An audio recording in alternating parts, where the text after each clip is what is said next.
This week, Secretary of State Marco Rubio barred several people closely associated with the European censorship efforts from traveling to the United States. In a post on X, Rubio accused these leaders of pressuring U.S. tech platforms over content moderation, writing in part, "The Trump administration will no longer tolerate these egregious acts of extraterritorial censorship."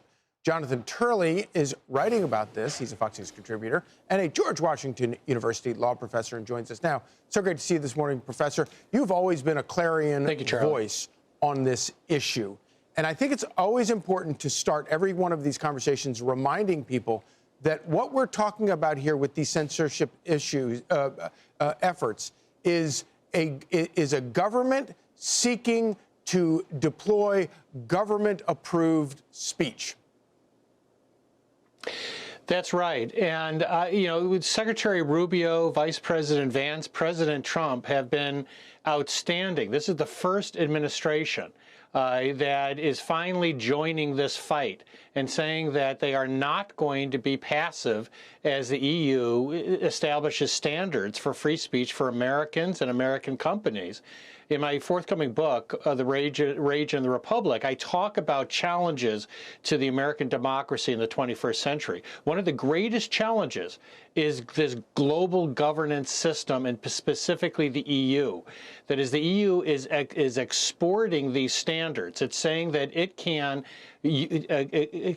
censor Americans and American companies according to their own standards. Some anti-free speech figures like Hillary Clinton went to the Europeans when Musk bought X and said, you forced them to restore censorship. There have been Americans that have been over in Europe encouraging this. And one of the 5 individuals that has been sanctioned is talked about in my book.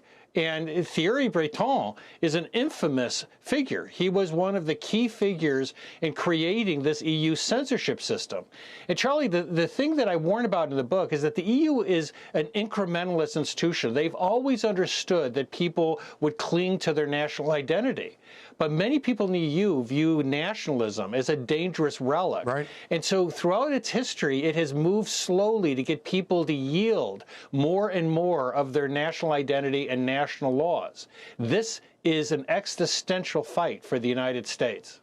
So if you're an American citizen and you have a Facebook page and you have written fiery posts about the government during COVID, or say about gun rights or something like that, should you be concerned about traveling to the EU? You should be concerned primarily about what your carriers are going to do, what these companies are going to have to do. Because what the EU is telling X, Facebook, is that we will hit you with billion-dollar fines until you restore the censorship that existed in previous administrations.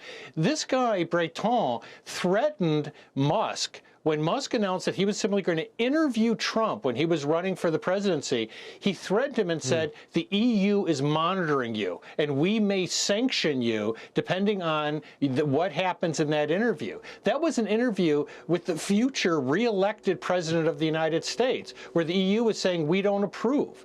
On top of that, the EU has said that companies have to be subject to their environmental and other standards, or they could be challenged in the EU. We're an American company that doesn't follow their what's called ESG standards could also be sanctioned. So it's not just free speech.